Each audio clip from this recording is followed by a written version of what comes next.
You don't belong here. Four simple words. Four ordinary, everyday words that, when strung together and delivered with cold contempt, possess the power to unravel a person's dignity in an instant. Words that can slice through years of carefully built confidence like a surgeon's scalpel through flesh, leaving behind wounds that no one can see, but that bleed nonetheless. I never thought those words would be directed at me on what was supposed to be one of the happiest evenings of the year. But life has a way of delivering its harshest lessons when we least expect them, of testing us precisely when we're at our most vulnerable. My name is Sarah Reynolds, and this is the story of how a simple dinner reservation turned into one of the most humiliating and ultimately life-changing experiences of my life. A story about judgment, about assumptions, about the invisible lines that divide us from one another in ways we rarely acknowledge. A story about how sometimes the cruelest cuts come from strangers.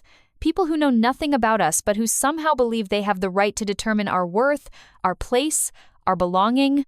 The day had started like any other Tuesday, a blur of meetings, conference calls, and urgent emails that demanded immediate attention. The incessant ping of notifications had formed the soundtrack to my morning, each one pulling me deeper into the vortex of professional obligations that threatened to consume every waking moment. As a junior partner at Hargrove Bennett Law, I'd spent the last 3 years building a reputation as someone who could handle even the most complex corporate litigation cases with unwavering focus and determination.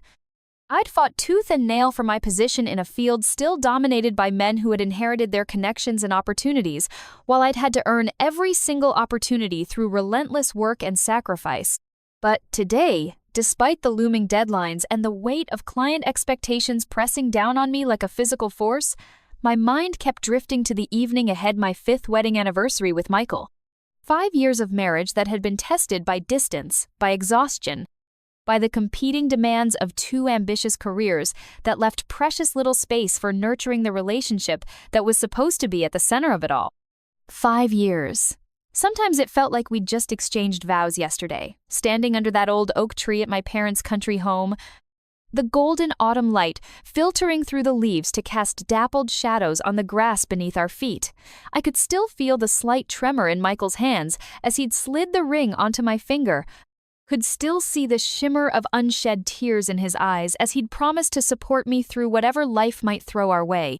I remembered the absolute certainty I'd felt in that moment that we would face every challenge together, that our love was strong enough to withstand anything.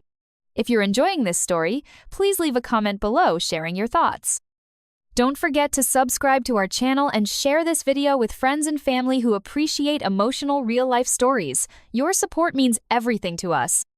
Other times, especially lately, it felt like we'd been married for decades, our lives so intertwined, yet paradoxically separate due to our demanding careers.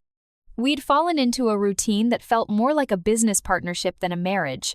Brief, logistics, focused conversations over hasty breakfasts, texts throughout the day that served as status updates rather than meaningful communication. Exhausted greetings as one of us crawled into bed beside the other's already sleeping form. The passion that had once burned so brightly between us had been banked to embers, not extinguished but neglected, waiting for the oxygen of time and attention that neither of us seemed able to provide. Michael had been in his surgical residency when we met at a mutual friend's birthday party, a rare night out for him, snatched between 36-hour shifts that left him hollow-eyed and operating on autopilot. Even then, exhausted and running on nothing but caffeine and determination, he'd had a quiet intensity about him that had drawn me like a moth to flame. His hands, capable of such incredible precision in the operating room, had gestured expressively as he'd described a particularly challenging surgery he'd assisted with that week, his face lighting up with a passion that transcended his exhaustion. Now, after years of grueling training that had tested his physical and mental limits in ways I could only imagine, he was finally establishing himself as a promising pediatric surgeon at Memorial Hospital. His colleagues respected him, his patients' parents trusted him, and his surgical outcomes were being noticed by the hospital administration. But that success came at a cost. His schedule was even more unpredictable than mine, with emergency surgeries and rounds that often kept him at the hospital well into the night, sometimes for days at a stretch, when complex cases demanded his continuous attention. There had been nights when I'd woken to the sound of his key in the lock at 3 in the morning, only to hear him receive a call that sent him right back to the hospital before he'd even taken off his coat. There had been mornings when I'd found him asleep on the couch, still in his scrubs, too exhausted to make it to the bedroom after saving a child's life. Our anniversary had nearly slipped both our minds this year, a sad testament to how disconnected we'd become. The date that had once been circled in red on our calendars, planned for weeks in advance, had almost passed unnoticed amid the cacophony of professional demands that dominated our lives. It was Michael who remembered first, calling me 3 days ago between surgeries, his voice crackling slightly over the hospital's poor cell reception. "Sarah, do you realize what day it is on Tuesday?" he'd asked, his voice tired but warm, the familiar timbre of it sending a wave of longing through me even after all these years.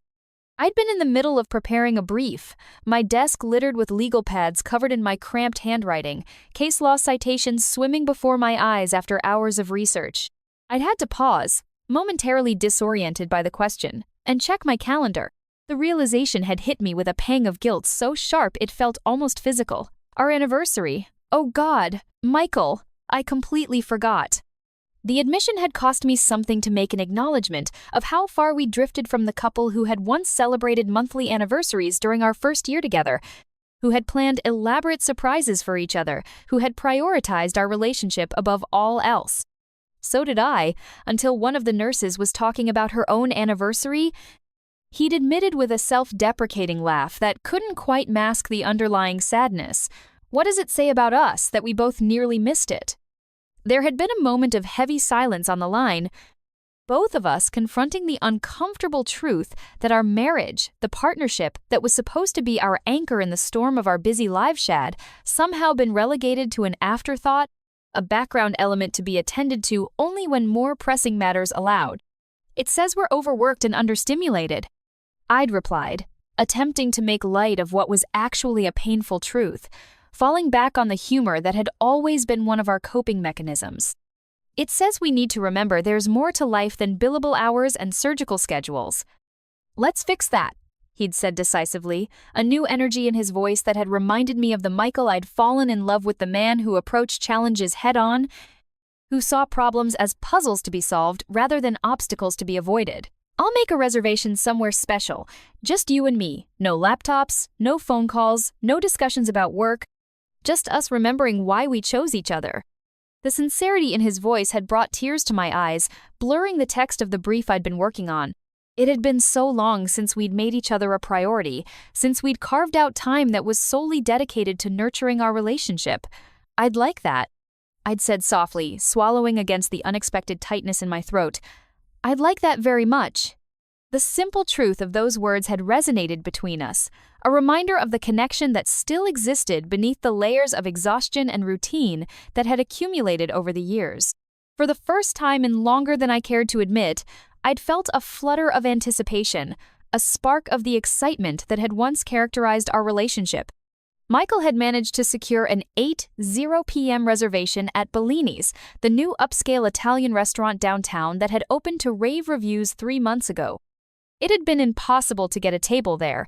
The waiting list was reportedly months long, but one of Michael's colleagues was friends with the owner and had pulled some strings as a favor. I'd spent the entire day looking forward to our dinner, a small bright spot in an otherwise chaotic work week. I'd even brought a change of clothes to the office, and nothing fancy, just a simple cream-colored silk blouse and black slacks that were a step up from my everyday work attire. I'd touched up my makeup and let my hair down from its usual tight bun, allowing the chestnut waves to fall around my shoulders. At 7:15 p.m., I was just wrapping up a call with a client when my office phone rang again. It was Michael. "Sarah, I'm so sorry," he began, his voice heavy with regret, and my heart immediately sank. I knew that tone all too well. "There's been an emergency. Twins with a congenital defect, they need immediate surgery, and I'm the only one available with experience in this particular procedure." I closed my eyes, swallowing my disappointment. "It's okay, I understand. We can reschedule." "No," he said firmly. "I'm going to make this work. The surgery will take about an hour if all goes well. I've already spoken to Kevin, and he's agreed to handle the post-op care. I should be able to make it to the restaurant by 8:15 at the latest." "Are you sure?" I asked, not wanting him to rush through something so critical. Absolutely, he'd assured me. These kids need me now, but after that, tonight is for us, I promise. We'd agreed that I would go ahead to the restaurant and wait for him there. 5 years of marriage to a surgeon had taught me flexibility. Plans changed, emergencies arose, and sometimes you just had to adapt. It wasn't Michael's fault. It was simply the reality of being married to someone who saved lives for a living. By 7:30 p.m., I'd gathered my belongings and headed out, catching a rideshare to Bellini's. The restaurant was situated in the revitalized downtown district, occupying the ground floor of a historic building that had been meticulously restored.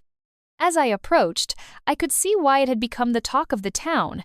The facade was elegant yet inviting, with large windows that offered glimpses of the warm, amber-lit interior.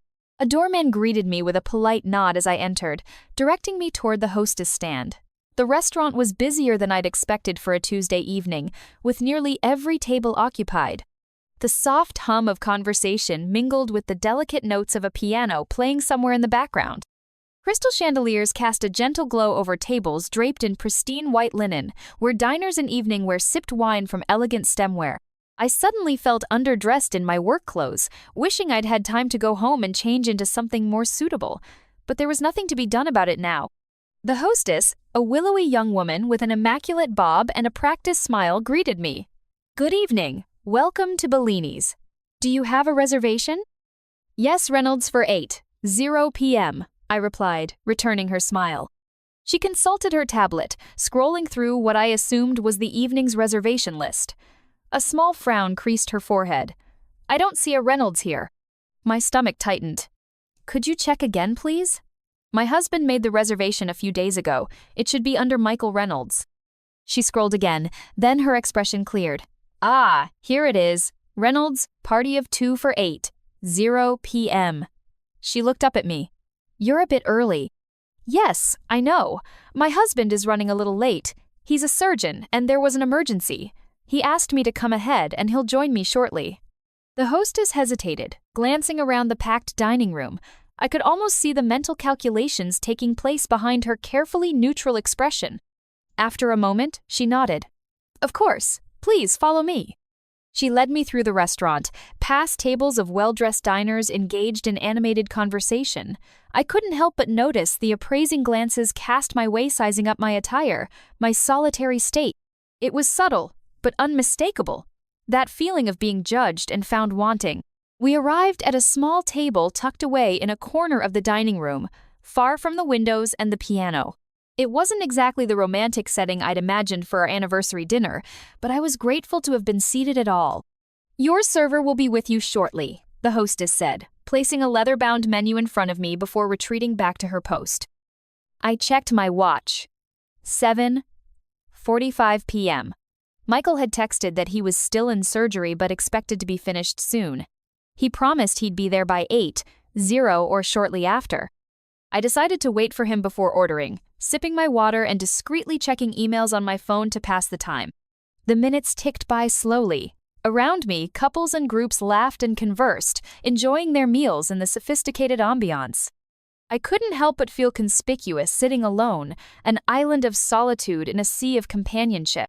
Occasionally, I would glance hopefully toward the entrance, only to be disappointed when Michael didn't appear. After what felt like an eternity but was actually just 10 minutes, a waitress approached my table. She was maybe in her early 30s, with dark hair pulled back in a tight ponytail and tired eyes that had seen too many difficult shifts. Unlike the hostess, who exuded practiced charm, this woman seemed worn down, her movements efficient but lacking warmth. "Are you ready to order?" she asked, her voice flat and impatient. "I'm waiting for someone," I replied with a polite smile. "He should be here any minute." She glanced at my empty table setting, then at my casual attire. I felt suddenly self-conscious about my simple blouse and slacks, acutely aware that most of the women in the restaurant were wearing cocktail dresses or designer outfits that probably cost more than my monthly car payment. "How long will you be waiting?" she asked, tapping her pen against her notepad in a rhythm that telegraphed her irritation. "Not long. Just my husband, he's running a bit late." I tried to keep my tone light, not wanting to antagonize her. "He's a surgeon at Memorial, and there was an emergency case." "But he texted that he's on his way." Something flickered in her eyes at the mention of the hospitala momentary softening. Perhaps, but it was gone so quickly that I wondered if I'd imagined it. She pressed her lips together, scanning the crowded dining room before returning her gaze to me. "We have people waiting for tables," she said, her voice taking on an edge. "You can't just sit here if you're not ordering."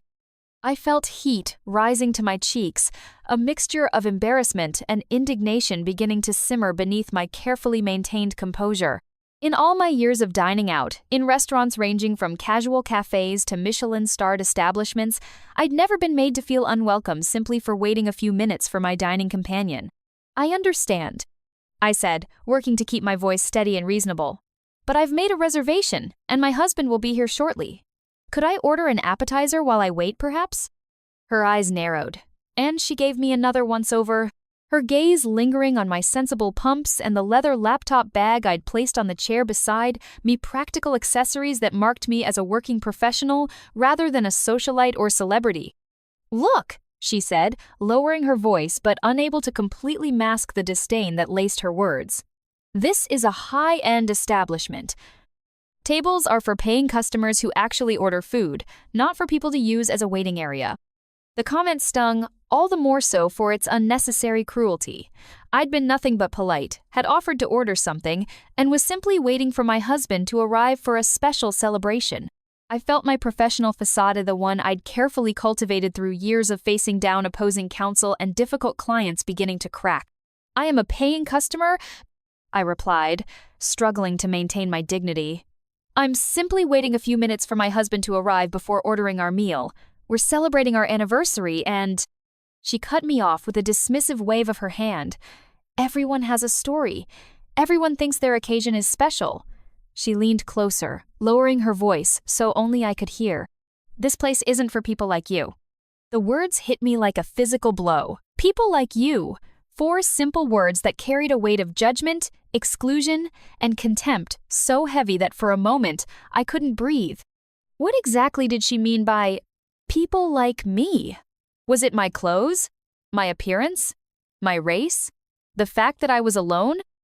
Or had she somehow intuited that beneath my professional exterior beat the heart of a small-town girl from Nebraska who had worked her way through college and law school?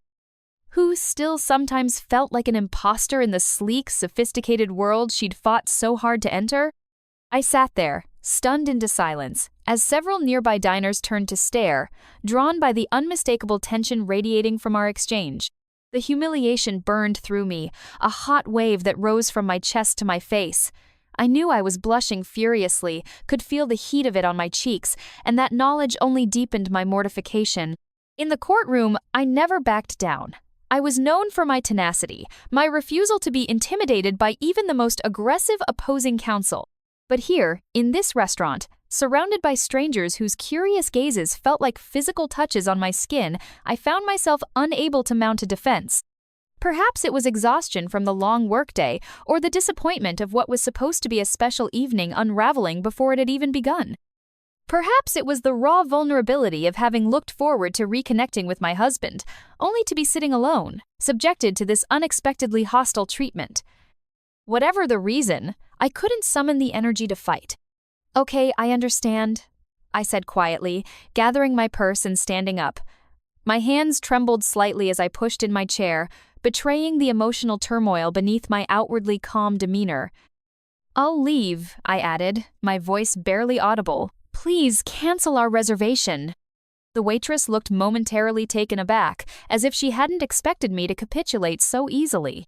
For a fleeting second, I thought I glimpsed something like regret in her eyes, but it vanished as quickly as it had appeared, replaced by a cool professionalism that seemed jarringly at odds with the hostility she'd displayed just moments before. "As you wish," she said with a curt nod, already turning away to attend to another table. As I walked toward the exit, I felt dozens of eyes on me, tracking my progress through the restaurant. My face burned with embarrassment, and I kept my gaze fixed firmly on the door, unable to meet the curious or pitying looks of the other diners. Each step felt like an eternity, the distance to the exit stretching impossibly before me. I'd never felt so acutely aware of my own body, the way my heels clicked too loudly on the polished floor, each step echoing like a gunshot in my heightened state of awareness.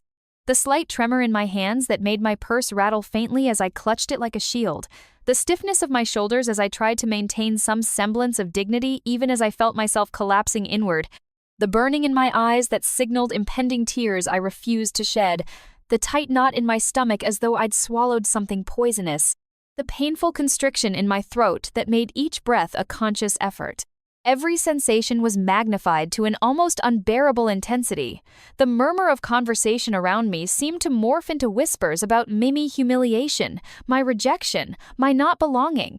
The soft lighting of the restaurant felt suddenly harsh and exposing, illuminating every flaw, every insecurity. The distance to the exit stretched impossibly before me, a gauntlet I had to run while carrying the burning weight of shame. In that moment, I would have given anything to be invisible, to simply evaporate and reappear somewhere, anywhere else. I would have traded years of my life for the power to turn back time, to never have walked through those doors, to have suggested a quiet dinner at home instead of this public spectacle of rejection. The walk to the exit felt interminable, each step an exercise in restraint as I fought against the urge to run, to flee, to escape the curious and pitying gazes that followed my retreat. I kept my eyes fixed firmly on the door, my vision tunneling until all I could see was that rectangle of escape, the promise of relief from this suffocating atmosphere. Finally, mercifully, I reached the door. The same doorman who had greeted me with a respectful nod earlier now regarded me with poorly concealed curiosity, his eyes widening slightly as he took in my rigid posture and flushed face. I could see the questions forming behind his carefully neutral expression, the story he was constructing to explain my abrupt departure. I pushed past him without a word, unable to bear another moment of scrutiny, another silent judgment. The impact of the cool evening air as I emerged onto the sidewalk was like a physical shock, a stark contrast to the burning heat of embarrassment that had enveloped me inside. For a moment, I simply stood there, gulping in deep breaths as though I'd been underwater, trying to calm my racing heart as tears threatened to spill onto my cheeks. The sounds of the city traffic, distant conversations, the faint strains of music from a nearby bar seemed muffled and distant, as though reaching me through layers of cotton. I would not cry. Not here, not now, not where anyone could see me. I repeated this to myself like a mantra, drawing on reserves of self-control I'd developed through years of operating in environments where any display of emotion was perceived as weakness. I hadn't cried in public since I was 12 years old. When Tommy Dixon had loudly announced to our entire class that no one would ever want to dance with Beanpole Sarah at the upcoming school dancer Casual Cruelty that had cut deep into my adolescent sense of self-worth. That day, I'd stood frozen as laughter rippled through the classroom, tears streaming unchecked down my face while the teacher pretended not to notice. I'd vowed then, choking on humiliation and the bitter taste of my own powerlessness, that I would never again give anyone the satisfaction of seeing me so vulnerable, so affected by their judgment. It was a promise I'd kept through college rejection letters, through law school professors who'd questioned my place in their classrooms, through opposing counsel who'd tried to intimidate me with condescension or inappropriate comments. And I would keep it now, standing on this sidewalk outside an overpriced restaurant where a woman who knew nothing about me had decided I didn't belong. I'd proven Tommy wrong by growing into my gangly limbs and awkward height, by learning to carry myself with confidence, by earning respect through intelligence and hard work, rather than physical attributes that had always felt like they belonged to someone else. I'd transformed that childhood humiliation into fuel, propelling myself through an undergraduate degree at Northwestern, through Columbia Law with honors, through the grueling early years at the firm when I'd regularly worked 18-hour days to prove I deserved my place there. I'd built a life and a career I was proud of, had found a man who loved me for exactly who I was, who saw my determination as strength rather than stubbornness, who valued my intelligence rather than finding it intimidating. All of that accomplishment, all of that hard-won confidence and validation, and yet here I stood, outside an overpriced restaurant on my anniversary night, fighting back tears because a waitress, a stranger who knew nothing of my struggles, my triumphs, my worth had decided with a single dismissive glance that I somehow didn't measure up to whatever arbitrary standard she'd set. The realization was as bitter as bile in my throat, the injustice of it stinging like salt in an open wound. I fumbled in my purse for my phone. my hands shaking so badly that I nearly dropped it on the sidewalk.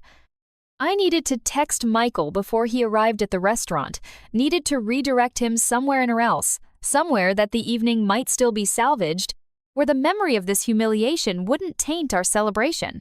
My fingers felt clumsy and uncooperative as I typed, having to delete and retype several times as autocorrect mangled my trembling input. Don't bother coming to Bellini's, I'm leaving. We'll explain later.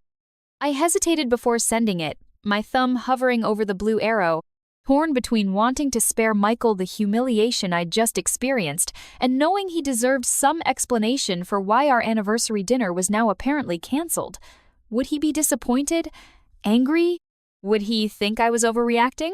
Or worse, would he agree with the waitress's assessment, secretly relieved that we wouldn't be dining somewhere I so clearly didn't belong?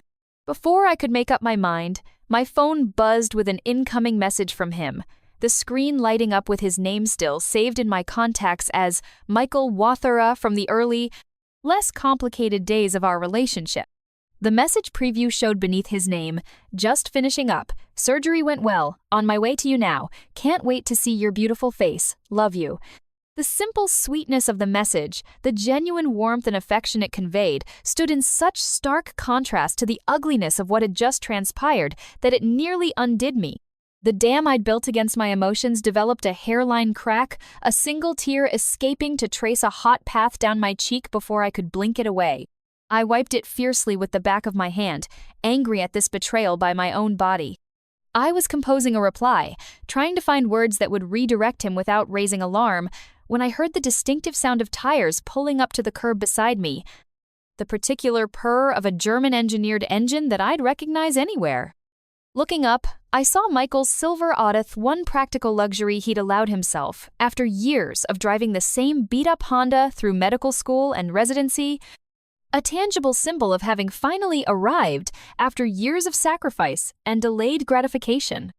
It was too late. He was already here. The opportunity to shield him from this situation, to preserve the evening by relocating to another restaurant, had vanished with the arrival of his car.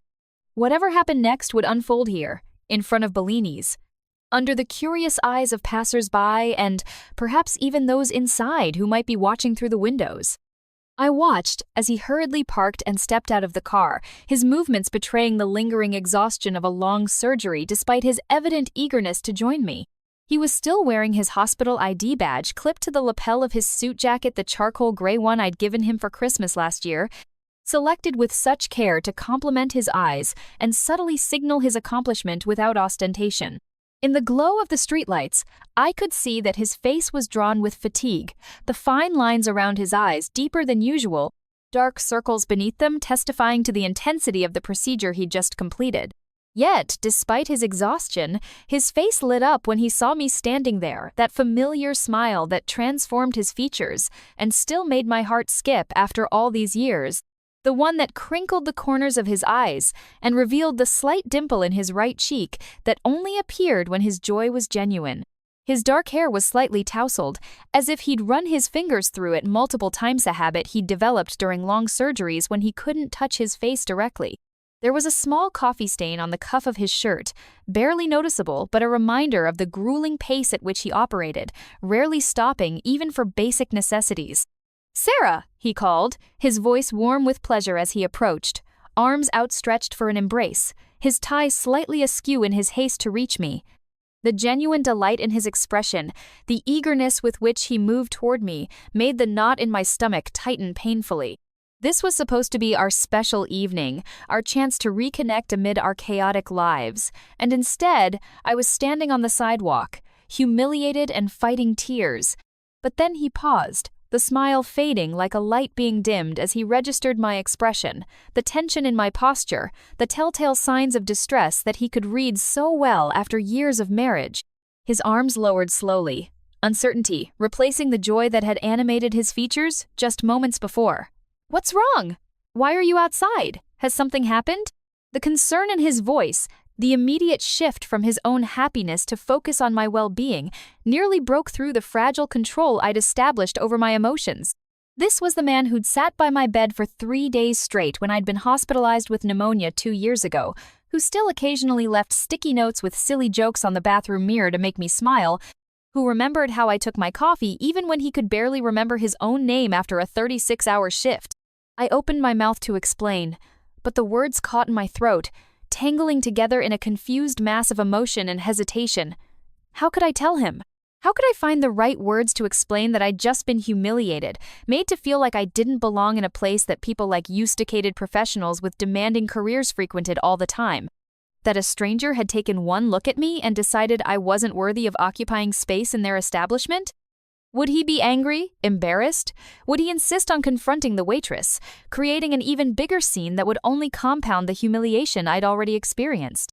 Or, worse, would he secretly agree with her assessment, seeing me through her eyes and noticing all the ways in which I didn't quite fit into this upscale world, all the small tells that marked me as an outsider despite my carefully constructed professional persona? Before I could find my voice, Michael's face changed, his expression shifting from concern to something I couldn't quite interpret as he looked over my shoulder. I turned, following his gaze, to find the waitress standing in the doorway of the restaurant, her eyes wide with recognition as she stared at my husband. The hours leading up to that disastrous evening at Bellini's had been as ordinary as any other workday.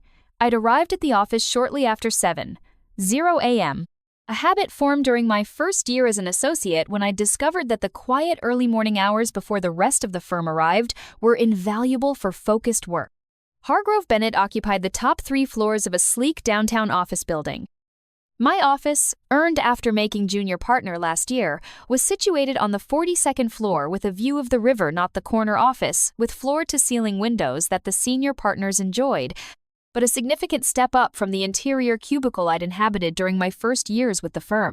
As I'd settled at my desk that morning, coffee in hand, I found myself thinking about the upcoming anniversary dinner more than the Danvers merger documents that demanded my attention. 5 years of marriage, and what did we have to show for it? A beautiful but rarely occupied condo in a luxury building, impressive job titles, separate schedules that allowed us to see each other perhaps an hour or two each day, if we were lucky. It wasn't what I'd imagined when we'd exchanged vows in the golden afternoon sunlight of my parents' backyard.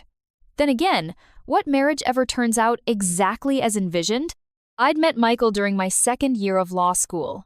A mutual friend's birthday party at a crowded bar downtown, the kind of gathering I'd normally have skipped in favor of studying, but Jessica had insisted, arguing that I needed to remember how to interact with actual humans instead of just legal precedents. Michael had been in his first year of surgical residency then, already exhausted by the brutal hours and the weight of responsibility that came with his chosen specialty. We'd found ourselves in a relatively quiet corner of the bar, both nursing drinks and looking slightly out of place amid the boisterous celebration. "Not much of a party person?" he'd asked.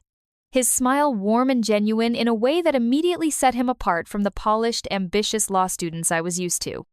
"Is it that obvious?" I'd replied, returning his smile. "Only to a fellow introvert," he'd said, raising his glass in a mock toast. "Here's to finding the quietest corner at every social gathering." We'd talked for hours that night, discovering a shared love of obscure documentaries, spicy Thai food, and early morning runs. He'd made me laugh in a way I hadn't in years, drawing me out of the serious, focused shell I'd built around myself in pursuit of academic excellence. Our courtship had been measured in stolen moments coffee between his hospital shifts and my study sessions, late-night conversations when we were both too tired to do more than hold hands and talk about our days, weekend hikes when we could both miraculously secure the same day off. It was never easy, never convenient, but there was something precious about a relationship forged in the margins of our demanding lives. When he'd proposed 2 years later, on a cold November morning, as we watched the sunrise from Prospect Point after an all-night shift at the hospital for him and an all-night preparation for a moot court competition for me, I hadn't hesitated. Yes, our lives were complicated. Yes, our schedules were insane. But in Michael, I'd found someone who understood the drive that pushed me, because he felt it too. "We'll make it work," he'd promised, sliding his grandmother's vintage emerald ring onto my finger with hands that never trembled in the operating room but shook slightly now. "Whatever comes, we'll face it together." And we had, for 5 years, through the final grueling years of his residency and my ascent from associate to junior partner. through the illness and death of his father and my mother's breast cancer scare, through nights when one or both of us didn't make it home, sleeping instead at the hospital or on the uncomfortable couch in my office. We'd made it work, but at what cost? When was the last time we'd had a real conversation that wasn't about scheduling or household logistics? When had we last shared a meal that wasn't eaten hurriedly between commitments or while multitasking with work emails? These thoughts had circled in my mind as I attempted to focus on the Danvers merger throughout the day. The anticipation of an evening devoted solely to each other, to remembering why we'd chosen this life together, had been a bright spot in an otherwise ordinary Tuesday. And now here I stood, on the sidewalk outside Bellini's, that anticipation shattered by a waitress's cutting dismissal, trying to find words to explain to my husband why I was outside the restaurant instead of waiting for him at our table. My day had started with promise and had steadily descended into chaos long before I ever set foot in Bellini's. The Danvers-Margera complex corporate acquisition that I'd been working on for months had hit an unexpected snag when opposing counsel suddenly raised concerns about potential regulatory issues that could delay or even derail the entire deal. By 10:00 a.m., I was on my third conference call of the day, trying to reassure our client while simultaneously strategizing with our regulatory team about how to address these 11th-hour objections. My luncha, sad-looking salad from the firm's cafeteria sat untouched on my desk as I paced back and forth, phone pressed to my ear, trying to project confidence I didn't entirely feel. "Ms. Reynolds?" The client, CEO Jonathan Danvers, had said with the brusque impatience characteristic of men who are used to getting their way. I was assured that this deal would close without complications. "Now you're telling me we might be looking at a 3-month delay? This is unacceptable." "Mr. Danvers," I'd replied, keeping my voice steady and authoritative, "I understand your frustration. But I can assure you that these concerns, while they must be addressed, do not pose a fatal threat to the acquisition. My team is already drafting a comprehensive response to the SEC's potential objections, and we have a strong precedent from the Winslow case to support our position." The mention of the Winslow-Casey, a landmark ruling that had favored a similar corporate structure to the one proposed in the Danvers merger, had the desired effect. Jonathan's tone softened slightly.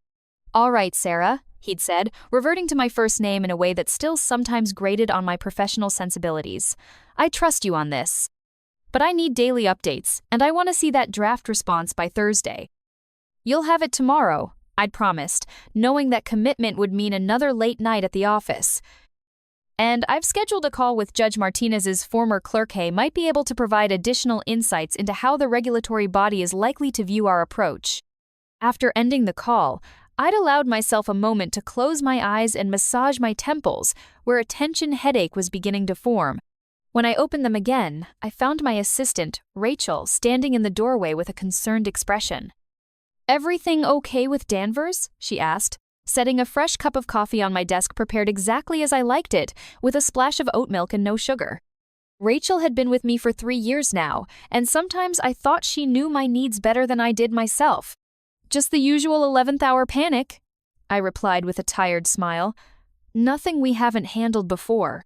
Rachel nodded, then hesitated, her expression telling me she had something else to say. "What is it?" I prompted. "You asked me to remind you about your anniversary dinner tonight," she said, "and to make sure you leave by 7:00 p.m. at the latest." I'd forgotten that I'd asked for this reminder and felt a fresh wave of guilt at having nearly let work push this important occasion from my mind again. "Right," I said, straightening in my chair. "Thank you, Rachel. I'll be out of here by 7:00, I promise." She'd given me a skeptical look. She'd heard such promises before, but simply nodded and retreated from my office. As the door closed behind her, I turned back to my computer, determined to make enough progress on the Danvers situation that I could leave with a clear conscience that evening. The rest of the day had passed in a blur of meetings, phone calls, and frantic research. By 6:30 p.m., I drafted a preliminary response to the regulatory concerns, scheduled the necessary follow-up calls for the next day, and briefed the senior partner overseeing the case on the situation. It wasn't everything I'd hoped to accomplish, but it was enough that I could justify leaving as planned. As I was gathering my things, my office phone had rung. It was Michael, calling to tell me about the emergency surgery that would delay him. Despite my initial disappointment, I'd been struck by his determination to still make our dinner, to not let the demands of his job completely overshadow this important milestone in our marriage. "I love you," he'd said before hanging up, his voice warm despite the stress I knew he must be feeling at the prospect of performing a complex surgery on infant twins. "I can't wait to see you tonight." "I love you too," I'd replied, realizing with a start how rarely we said those words to each other these days. Not because the feeling had diminished, but because our communications had become so abbreviated, so focused on logistics and schedules, that we'd fallen out of the habit of expressing the emotions that still formed the foundation of our relationship. By the time I'd arrived at Bellini's, I'd been filled with a renewed sense of anticipation. Yes, Michael would be a bit late. Yes, we were both coming straight from work, rather than having time to go home and dress up for the occasion. But we would have this evening together, this opportunity to reconnect and remember why we'd chosen each other, why we continued to choose each other every day despite the challenges. And then, in the space of a few minutes, that anticipation had been crushed under the weight of a stranger's judgment, leaving me standing on the sidewalk, humiliated and struggling to find the words to explain to my husband why I was outside the restaurant rather than waiting for him at our table. As Michael approached me on the sidewalk outside Bellini's, concern etched on his features, I was struck by how tired he looked. The fine lines around his eyes seemed deeper tonight, and there was a slight slump to his shoulders that spoke of the weight he carried the responsibility for the lives that had been in his hands just hours earlier. "Sarah?" he said again, his voice gentle as he reached for my hands. "What happened? Why are you out here?" I opened my mouth, still unsure how to explain, when movement by the restaurant entrance caught my attention. The waitress was standing in the doorway, her eyes fixed on Michael with an expression of shock and recognition. The pieces clicked into place with a sickening clarity. She knew him. Somehow, this woman who had just humiliated me knew my husband. And judging by the look on her face, she was now realizing exactly who she had just ejected from the restaurant. Michael hadn't noticed her yet, his attention focused entirely on me. "Are you okay? You look upset." I swallowed hard, forcing myself to meet his concerned gaze. "I'm fine," I said automatically, the social conditioning of a lifetime making it difficult to admit to being hurt, to being vulnerable. There was just a misunderstanding with the waitress. She asked me to leave. "What?" Michael's brow furrowed in confusion. "Why would she—" "Dr. Reynolds?" The waitress's voice interrupted us, and Michael turned, his eyes widening in surprise as he recognized her.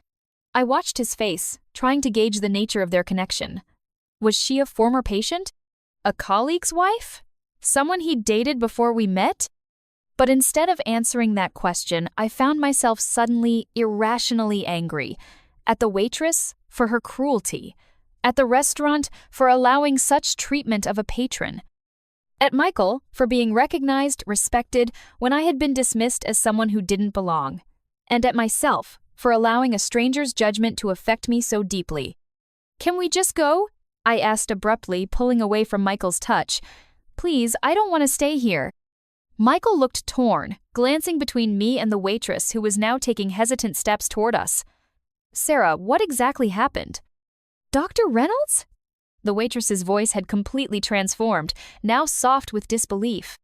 Michael stared at her, confusion evident on his face before recognition dawned. "Jessica? I didn't know you worked here."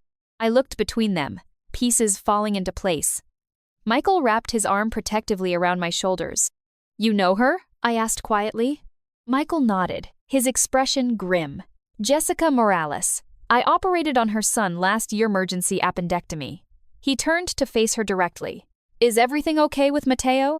The waitress Jessica had gone pale. "He's fine, thanks to you. Dr. Reynolds, I had no idea. Is this your wife?" "Yes, this is Sarah," Michael replied, his voice taking on an edge I rarely heard. "My wife, who apparently was just asked to leave." Jessica's face crumpled.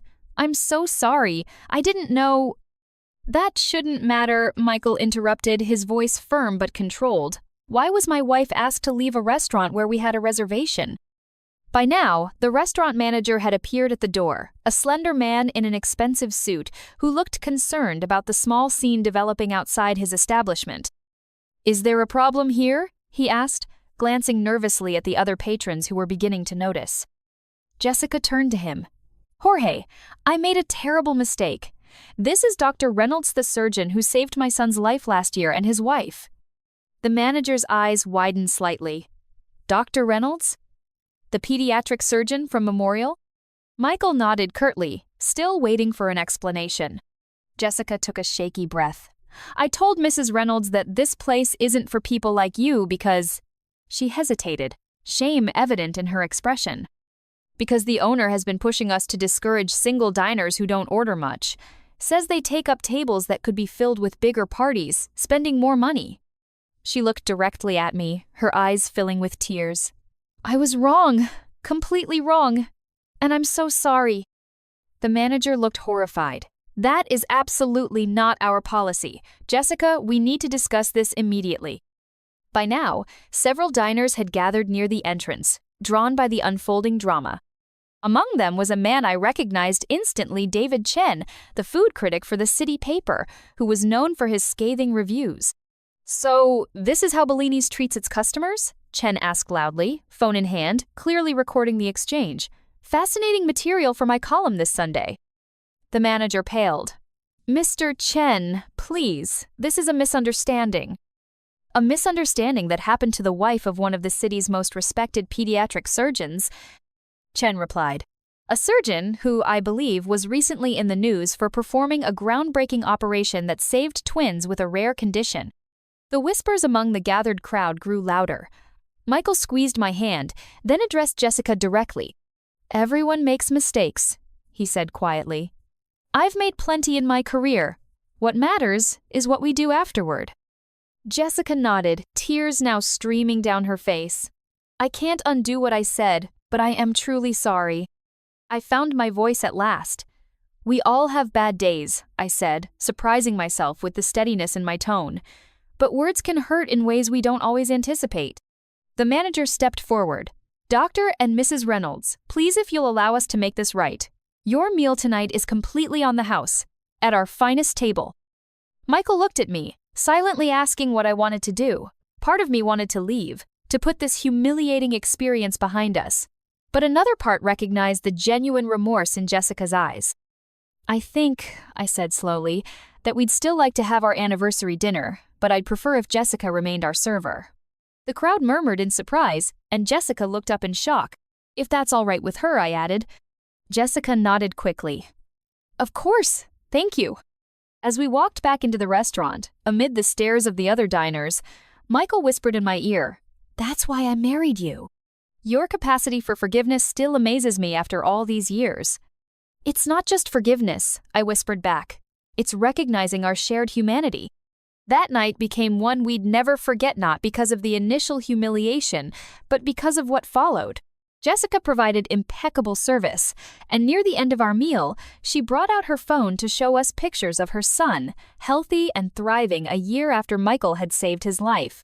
I almost lost him, she said quietly. I was working 3 jobs then, and I missed the early signs that something was wrong. By the time I got him to the ER, his appendix had ruptured.